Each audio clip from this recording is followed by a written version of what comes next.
Bonjour à vous tous et bienvenue sur ce nouveau podcast de solutions naturelles pour un bien-être optimal.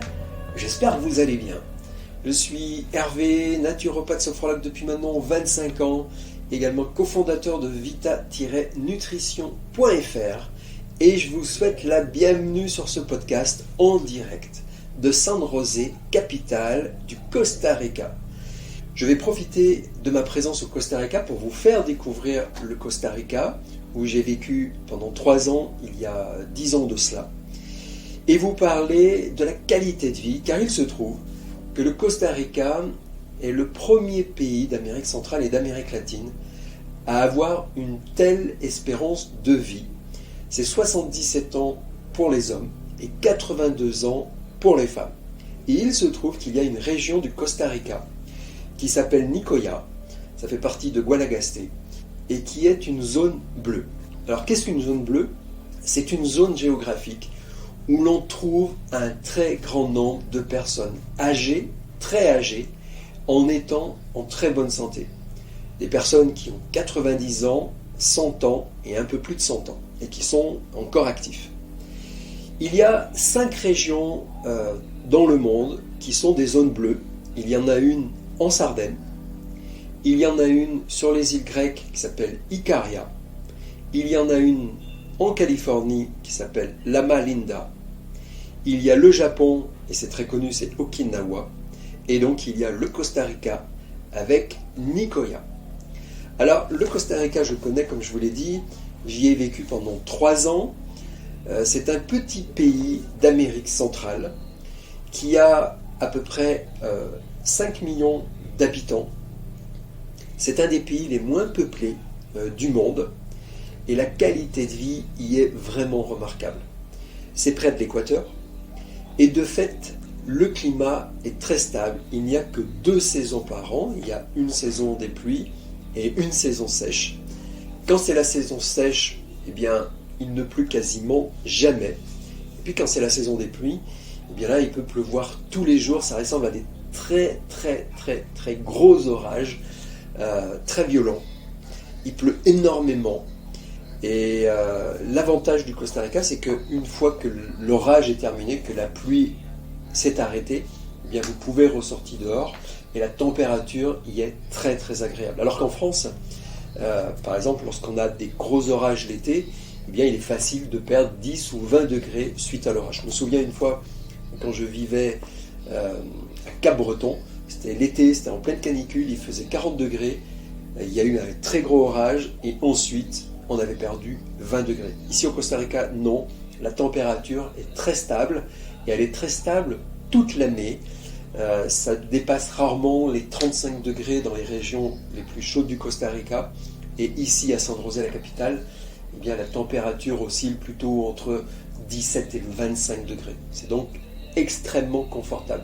Il y a une particularité également au Costa Rica, c'est que comme on est près de l'équateur et qu'il n'y a que 2 saisons, il y a peu d'évolution de la luminosité. Vous savez, en France, on a l'automne, on a l'hiver, qui sont des zones, des périodes de l'année où le soleil est faiblement présent dans la journée, il se lève très tard, il se couche très tôt, alors que ici, il y a peu d'évolution tout au long de l'année, au mieux 20-30 minutes, ce qui veut dire qu'on ne le perçoit même pas. Le soleil se lève vers les 5h30, en tout cas tout le monde ici est réveillé vers les 6h, 6h15, l'activité économique démarre vraiment vers les 7h du matin, et puis le soleil se couche vers les 5h30 et il fait nuit à 6h, et là aussi l'activité économique s'arrête vers les 5-6 heures du soir.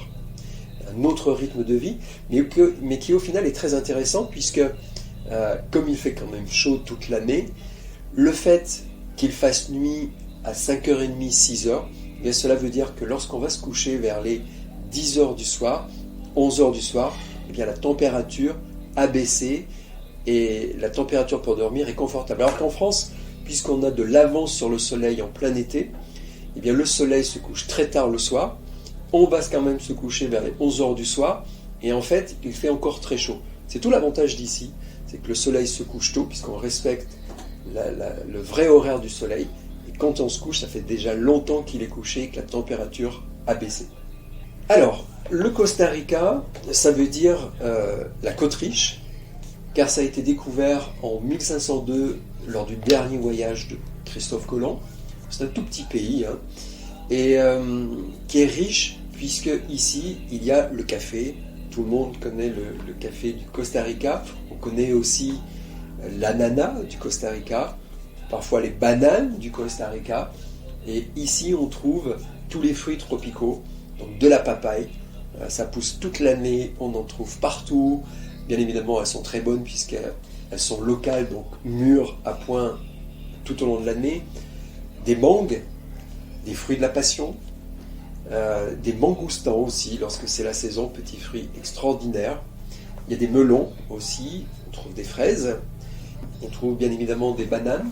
Alors, des bananes classiques, comme on trouve chez nous en France, mais aussi des toutes petites bananes qui ont énormément de goût, et puis des bananes intermédiaires qui sont pas très longues, mais plutôt grosses, et qui ont la peau rouge, orange, et l'intérieur, la chair est jaune tirant sur l'orange rose. Voilà. Et énormément de goût également, de l'ananas, bien évidemment. Donc c'est un pays où on peut manger énormément de fruits tout au long de l'année, et ça fait partie des causes pour lesquelles la santé est excellente ici, que l'espérance de vie. C'est que l'apport en fruits est très important tout au long de l'année. Et vous le savez, les fruits, ça contient des pigments. Les pigments, ce sont des antioxydants. Et les antioxydants, c'est ce qui va protéger vos cellules contre le vieillissement et contre l'effet de la pollution et également contre l'inflammation. Et donc ici, il y a énormément de fruits. Pour les végétaux, on va trouver des avocats. Alors là, on mange énormément d'avocats. Ils sont pas très chers en plus. Ils sont toujours bons. Ils sont toujours à point. Je sais que moi, j'en mange quasiment tous les jours quand je suis ici. Des poivrons aussi, énormément de poivrons. Du céleri branche. Et puis, on va trouver des courgettes, on va trouver des tomates, des épinards essentiellement. Et des aubergines. Voilà. Il y a un plat ici qui est emblématique, qui s'appelle le cacio pinto. C'est du riz avec des haricots noirs, de l'ail, des oignons, du poivron. Tout ça, c'est mélangé avec une sauce typique d'ici, style salsa. Et on mange ça avec un œuf à côté et très souvent également une banane plantain. Car les bananes plantain, là aussi, vous en trouvez tout le temps. Au restaurant, il y en a tout le temps également. Et ce sont des aliments très très sains, là aussi pour la santé. Donc le cacio pinto, on en mange le matin, on en mange le midi, on en mange le soir. Vous pouvez en trouver même au McDonald's. Ici, vous en trouvez dans tous les restaurants. Vous pouvez en manger tout au long de la journée. Les costariciens en mangent au petit déjeuner. Ça fait partie la plupart du temps de leur petit déjeuner, mais ça fait aussi souvent partie du repas de midi et ou du repas du soir. Voilà. Donc, le Costa Rica, c'est un pays, comme je vous l'ai dit, qui a été découvert en 1502. Enfin, découvert, il existait, hein, mais découvert par Christophe Colomb. Donc, c'est un pays qui a été colonisé par les Espagnols. On y parle espagnol. Et à la capitale, on peut voir l'architecture d'origine espagnole. Ça a été une république très rapidement. Dès 1869, c'était la première république. Et l'enseignement, à ce moment-là, en 1869, est devenu obligatoire. Et la devise, c'était « Chacun doit pouvoir lire, écrire et compter ». Et en 1882, eh bien, le pays a aboli la peine de mort. Ensuite, il y a eu quelques périodes troubles au Costa Rica. Il y a une nouvelle seconde république qui est apparue. Et le Costa Rica fait partie des pays d'Amérique latine, de Central-América également, qui est incroyablement stable. Et pour vous donner une idée, en 2020, eh bien, le mariage gay a été voté au Costa Rica et c'est le premier pays d'Amérique latine à avoir reconnu le mariage gay. C'est un pays où les gens se sentent heureux également, puisque depuis 2009, le Costa Rica est régulièrement sur le podium des pays où les gens sont les plus heureux, selon le Happy Planet.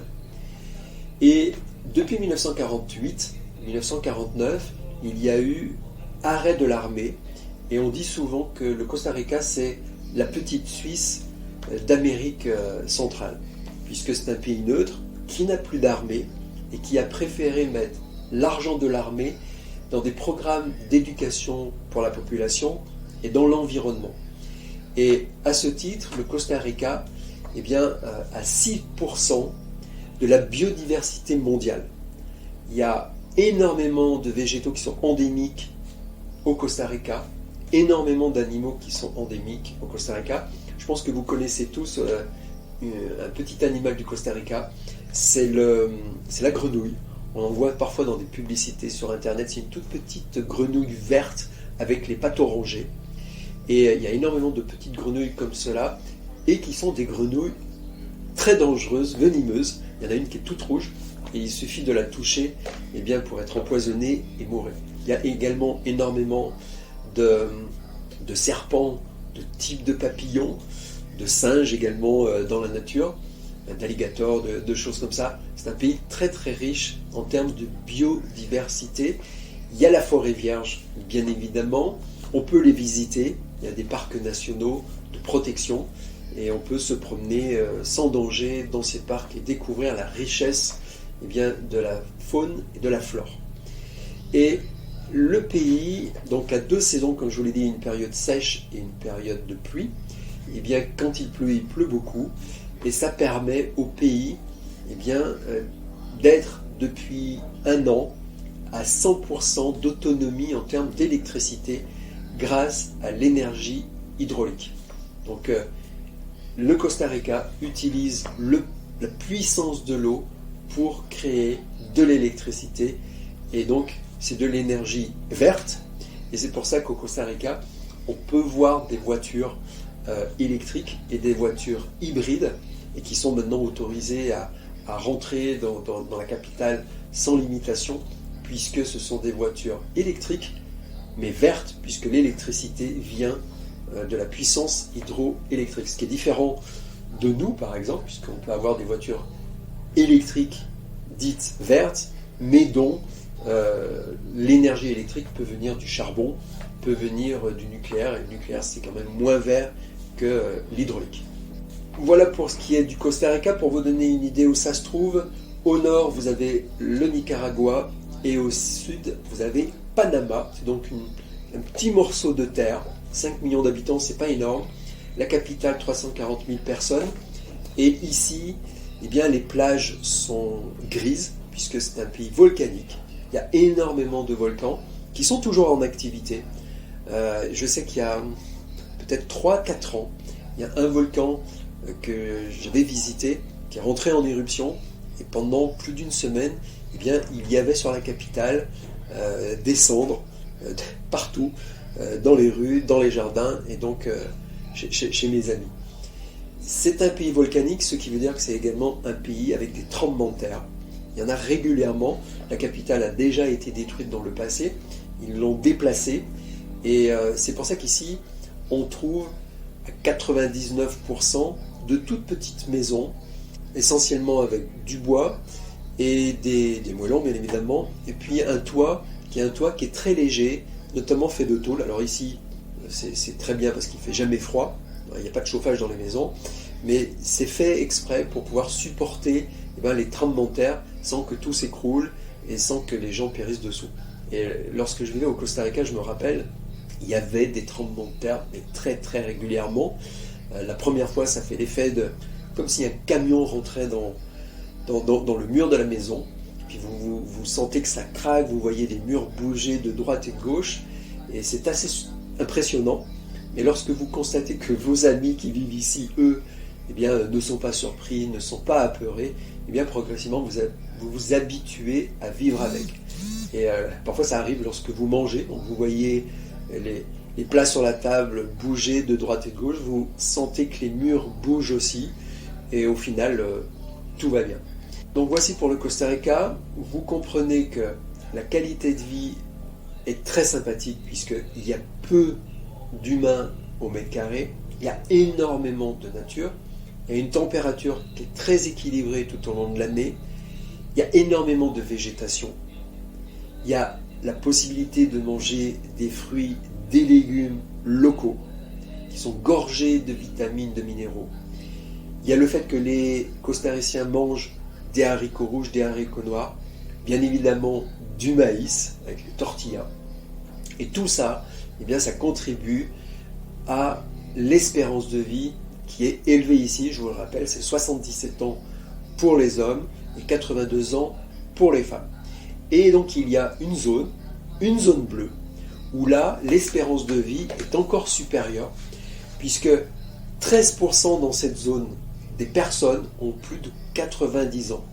13% des personnes habitant à Nicoya ont plus de 90 ans et 5% à plus de 100 ans. Et ce qui est remarquable, c'est que ces personnes qui ont 90, 100 ans et plus sont encore des personnes qui ont toute leur tête, qui ont encore de l'énergie, qui sont encore actives, qui sont souvent autonomes et qui vont bien. Vous voyez, parce que le but, c'est pas simplement de vivre vieux, de vivre longtemps. Si c'est pour vivre 10 ans dans un fauteuil, 10 ans dans un lit, il y a peu d'intérêt à dire « Waouh, j'ai vécu jusqu'à 90 ans ou 100 ans ».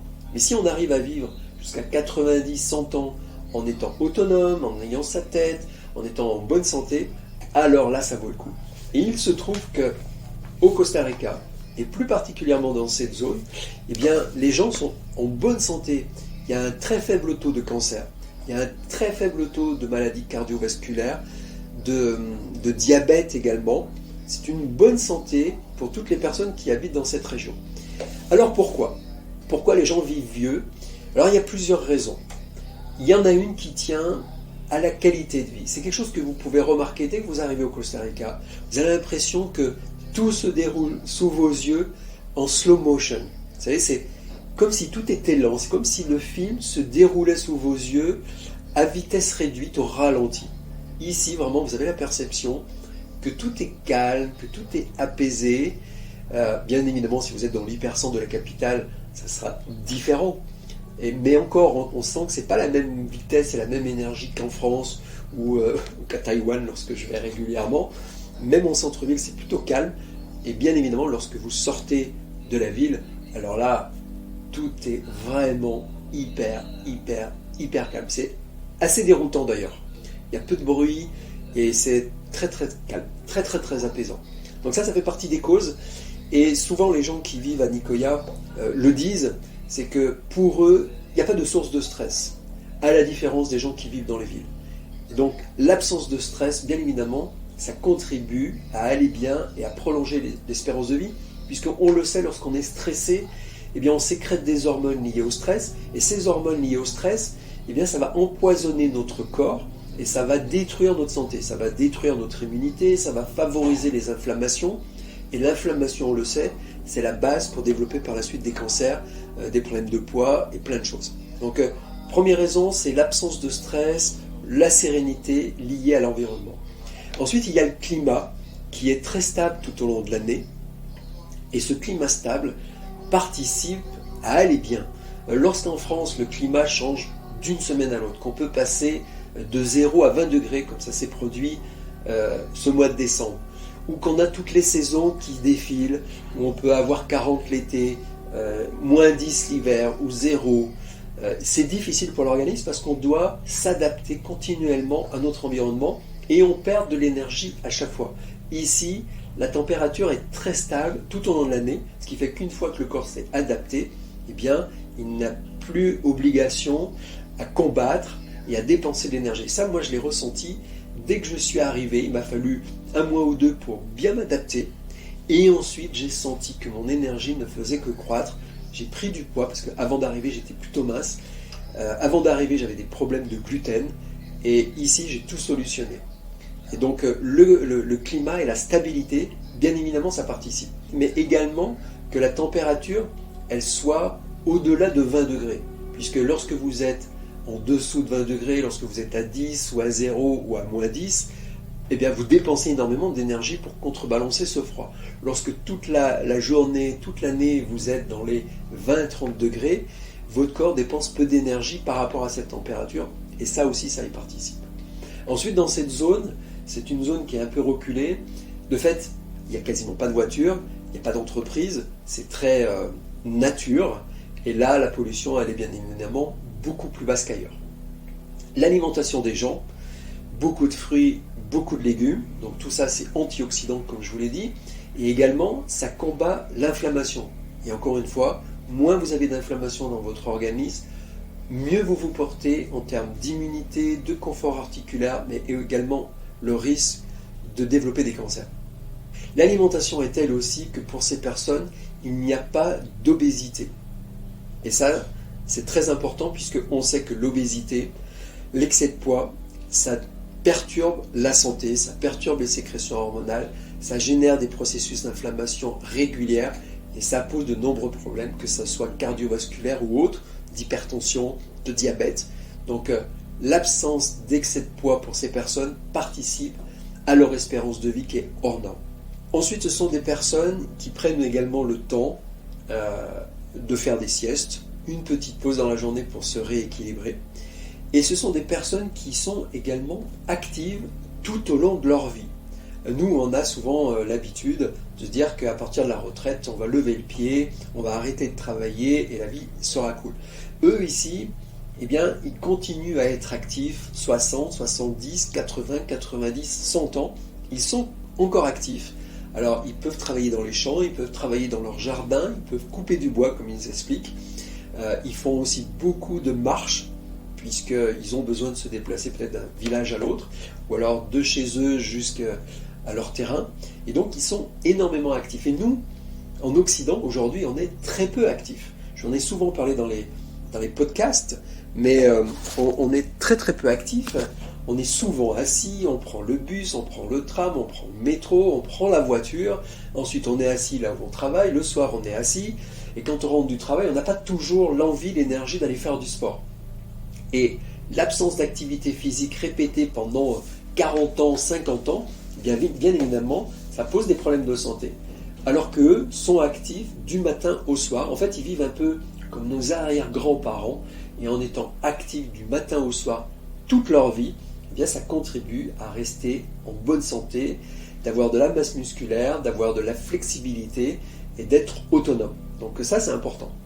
Ensuite, les personnes âgées ne vivent pas toutes seules chez elles. C'est très famille, donc avec les enfants, les petits-enfants, tout ça, ça vit en communauté, et ce qui participe nécessairement au bien-être de ces personnes. Puisqu'on le sait, lorsqu'on est isolé, lorsqu'on est tout seul, et on le vérifie même chez les plus jeunes qui sont célibataires, la santé a tendance à décroître. Alors que lorsqu'on vit en communauté, lorsqu'on passe des bons moments, lorsqu'on est aimé, lorsqu'on vit avec les personnes qu'on aime, on a également plus d'occasions de rire, et on se sent également en sécurité, et tout ça, ça contribue à aller bien. Et donc ce sont tous ces facteurs qui permettent à cette zone particulière du Costa Rica, eh bien, d'avoir une espérance de vie hors norme. Vous pouvez chercher sur internet, vous verrez des petites vidéos. Je sais que Échappée Belle avait fait plusieurs fois des reportages sur le Costa Rica et notamment sur la zone bleue de Nicoya. Et vous allez pouvoir voir comment ces gens se portent bien à 90, 100 ans. Alors comment vous pourriez profiter de cette connaissance, de cet avantage que vous avez maintenant pour aller bien? Donc, première chose que vous pouvez faire, c'est faire une activité physique qui soit régulière. Je vous en ai souvent parlé, mais vous devez bouger tous les jours. Le minimum, c'est marcher une demi-heure par jour. L'idéal, c'est de faire une activité physique spéciale. Marcher vite, courir, faire la natation, faire du vélo, faire un sport collectif et bien évidemment faire du sport en salle de façon à faire travailler l'ensemble de vos muscles et de regagner de la masse musculaire, puisque en vieillissant, on perd de la masse musculaire. Et si on perd de la masse musculaire, invariablement, on va perdre également de l'autonomie. Également, boire de l'eau, de la bonne eau. Alors là-bas, dans cette région, ils ont de l'eau plutôt minéralisée, mais de l'eau pure, en fait. Manger des fruits, des légumes. Alors vous le savez, le programme Manger Bouger français recommande 5 à 10 portions de fruits et légumes par jour. Et on sait que 75% des Français ne suivent pas ces recommandations. Donc vous, qui m'écoutez et qui voulez aller bien, vous devez manger des fruits chaque jour, 2-3 fruits par jour. Vous pouvez ajouter des fruits secs, que ce soit des abricots secs, des figues sèches, des pruneaux, des raisins secs, des cranberries, mais également des fruits secs oléagineux, des noix, des noisettes, des amandes.